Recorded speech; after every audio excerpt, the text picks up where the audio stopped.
আসসালামু আলাইকুম। আমি ঢাকা মিরপুর থেকে এসেছি, নৌবাহিনী কলেজের একজন ছাত্র। আমার নাম মোহাম্মদ ফাওয়াজ। আমি একটি প্রশ্নের সর্বপ্রথম একটি উত্তর দিতে চাই, সেটা হচ্ছে জামাতে ইসলাম কেন চাঁদাবাজি করে না, কেন কোনো লুটতরাজের সাথে জামাত ইসলাম নেই। মূলত আমি প্রথমে একটি কথা বলে দিতে চাই, সেটা হচ্ছে আমাদের অন্যান্য দল যদি আমরা দেখে থাকি গত 53 বছরে আমাকে একটা দল আপনি আমাকে ইন্ডিভিজুয়াল দেখাবেন যে একটি সেবামূলক প্রতিষ্ঠান কিংবা কর্মসংস্থান তৈরি করেছে, কোনো দল পাবেন না। তাদের আইডিওলজি হচ্ছে নেতার পিছনে নেতাকর্মী ঘুরবে, জয় বাংলা নাইলে জয় বাংলাদেশ জিন্দাবাদ স্লোগান দিবে আর নেতার নাম নিবে, এটা হচ্ছে তাদের আইডিওলজি। জামাতের আইডিওলজি এটা নয়।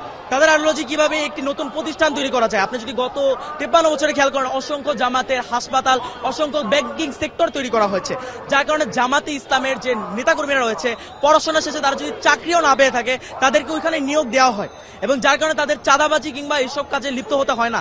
তারা একটি অর্থনৈতিক ভালো একটি কাজের মাধ্যমে তাদের জীবন বাহন করতে পারে। এবং জামাতের আদর্শ এবং অন্য একটি দলের আদর্শে ভিন্ন কোথায়। আমি একটি কথা বলতে চাই, অন্য একটি দলে আপনি সেন্ট্রাল থেকে টাকা পাবেন, টাকা যদি না পান আপনি চাঁদাবাজিতে লিপ্ত হবেন। আপনি বিএনপি বলুন, আওয়ামী লীগ বলুন, ছাত্র দল বলুন, ছাত্রলীগ বলুন, সবাই একই ক্যাটাগরি। আপনি ছাত্র শিবির বলুন যদি, বা জামাত ইসলাম বলুন, এদের অর্থ উৎস কিন্তু এইটা নয়। এদের অর্থ উৎসটা কোথায় আমি আপনাকে বলি। ক্লাস 9-এর একটি ছাত্র, আমার নামটা ঠিক মনে নেই, আমাদের গ্রামের বরিশালের একজন ভাই, সে ক্লাস 9-এ থাকতে তার বাবা মা মারা যায়, তার পড়াশোনা সে ছেড়ে দিবে ভেবেছে। তখন জামাত যে সংগঠন তার সাথে কথা বলে যে তার সম্পূর্ণ ব্যবস্থা তারা গ্রহণ করে, তাকে সম্পূর্ণ শিক্ষিত করে, তাকে দেশের বাইরে পাঠায় পড়তে, এবং তাকে ডক্টর বানিয়ে বাংলাদেশে ফেরত আনে। এখন আমার প্রশ্ন, একজন বিবেকবান মানুষ জীবনেও কি তাকে যেই দলটা, যে সংগঠনটা এত উচ্চ একটা পর্যায়ে নিয়ে গিয়েছে, তাকে জাতীয় রাষ্ট্রের সম্পদ বানিয়েছে, তাকে কি তার কাছে কি কোনো সাহায্য চাওয়া লাগবে দলটা থেকে? সে তো একজন বিবেকবান মানুষ, সে নিজে থেকে তার অর্থের 50% দান করে দেবে এই দলের জন্য। এই একটা কারণে জামাতের কারো কাছে চেয়ে খেতে হয় না।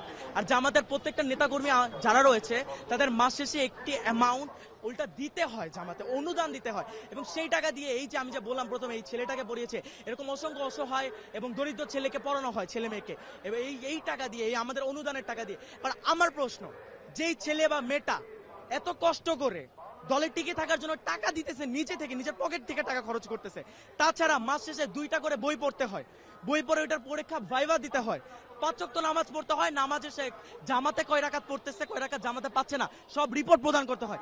এত কষ্টের পরেও যে মানুষটাই দলে থাকবে, ওই মানুষটার কি নৈতিকতা নিয়ে কোনো প্রশ্নের আর কোনো দিক রয়েছে? ওই মানুষটা কি কোনো স্বার্থের জন্য দল করতেছে? ওই মানুষটার ভিতরে নৈতিকতা আছে বলেই মানুষটা দলটা করতেছে।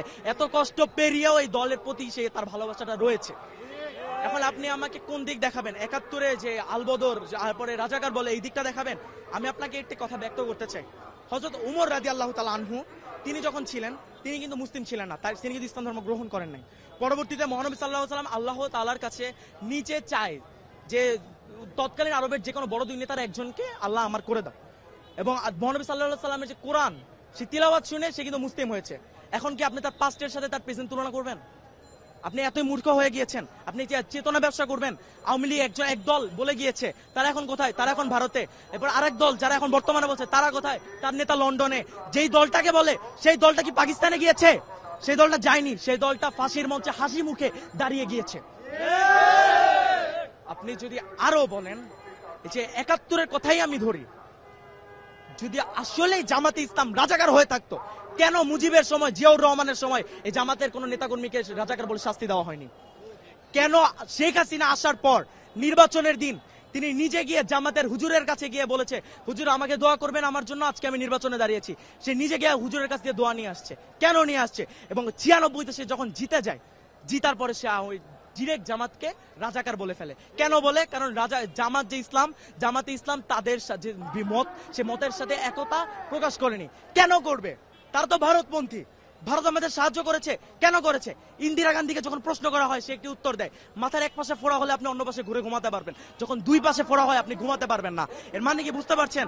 আপনার যখন দুই পাশে ইসলামিক রাষ্ট্র হবে, তখন আপনি থাকতে পারবেন না। হিন্দুত্ববাদ আপনি ছড়াতে পারবেন না, পুরো বিশ্বে আপনি মঞ্চতে প্রকাশ করতে পারবেন না। সেই কারণে তারা বাংলাদেশের সাহায্য করে। এবং তারা আমার কোন সাহায্যটা করেছে? আমার দেশে কি ওই 40-50 টাকার পেঁয়াজ আর রসুন দিয়েছে, এই আমার সাহায্য? আমি তাদেরকে মাস শেষে আমার 1000 টাকা, বছর শেষে আমি ইলিশ মাছ দিচ্ছি, আমি দিচ্ছি। তারা পুরো ফারাক্কার পানি আমাদের দিয়ে প্লাবিত করে ফেলতেছে আমার বাংলাদেশকে, আমরা কোনো কথা বলতেছি না। আরো যদি আমরা দেখি, তারা আমাদের দেশটাকে নিজেদের অঙ্গরাজ্য তৈরি করতে চেয়েছে। আর তারা আমাদের দেশের মাঝখান থেকে রেল বানিয়ে ফেলবে।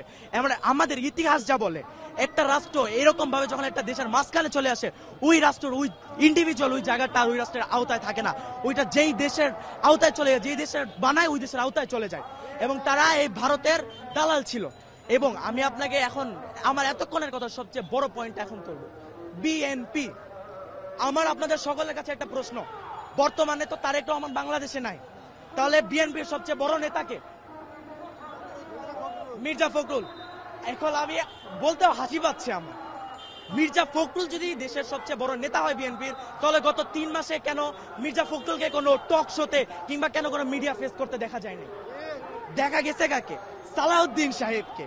এখন আপনারা যারা পলিটিক্সের ভিতরে আছেন বা থাকেন, তারা জানেন গত 10 বছর সালাউদ্দিন সাহেবকে ভারতে বিলাসবহুল ভাবে 3 স্টার প্লাস রিসর্টে রাখা হয়েছে, তাকে সম্পূর্ণ সুযোগ সুবিধা দেওয়া হয়েছে, তাকে সেটিং করা হয়েছে ভারতীয় দালাল প্রথায়। তাই সে হচ্ছে, আমি নিজের মুখে বলবো, আমি জানি না আমি এটা বলার পর আমি বাঁচবো কিনা, আমি আমি আমি আল্লাহর আইনে আল্লাহর জমিনে দাঁড়ায় বলবো, বিএনপি হচ্ছে ভারতের দালাল, ভারতের দালাল, ভারতের দালাল। এবং যারা বিএনপির ভারতে আর কি সাপোর্ট করে না, যারা রয়েছে, যারা বিএনপির ভারতে সাপোর্ট করে না, যেমন ইলিয়াস আলী, বাবর, তারা এখন কোথায়? আমার প্রশ্ন, তাদের কি বিএনপি কি সামনে আনছে? কেন আনছে না? কারণ বিএনপি তাদেরকে আনতে দিবে না, তারা ভারতপন্থী না, তারা ভারতের বিরোধী। এবং ভারত আর বিএনপি এটা চায় না, তারা এখন এক হয়ে গিয়েছে, 2 সাপের 1 বিষ, আওয়ামী লীগ আর ধানের শীষ। সর্বপ্রথম আমি একটি কথা ব্যক্ত করতে চাই, একটি সমাবেশ অসংখ্য মানুষের একটি জোটের একটা স্থান।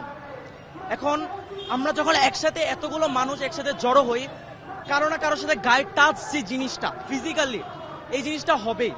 আমার ইসলাম কি বলে একটি নারীর শরীর স্পর্শ করতে? আমার ইসলাম কিন্তু বলে না। কিন্তু আপনি যদি ইরানের ব্যাপারটি দেখেন, ইরান একটি ইসলামিক রাষ্ট্র, ইসলামিক শাসন প্রতিষ্ঠা হয়েছে তাদের দেশে। তাদের দেশে কি নারীরা উন্নত না? তাদের দেশে নারীরা চাকরি বাকরি করছে না? তাদের দেশ এতটাই উন্নত, তারা এতটাই শক্তি সম্পন্ন, তাদের ভিতরে ইসলামিক যে এতটা জ্ঞান ধারণা রয়েছে, তাদের আল্লাহর প্রতি ভয়ভীতি রয়েছে, তারা ডিরেক্টলি ইউএসএ এন্ড ইসরায়েলকে চ্যালেঞ্জ করতে পারে। বাংলাদেশকে বলবেন, বাংলাদেশ তো ভারতের বিরুদ্ধে দাঁড়াতে পারবে না।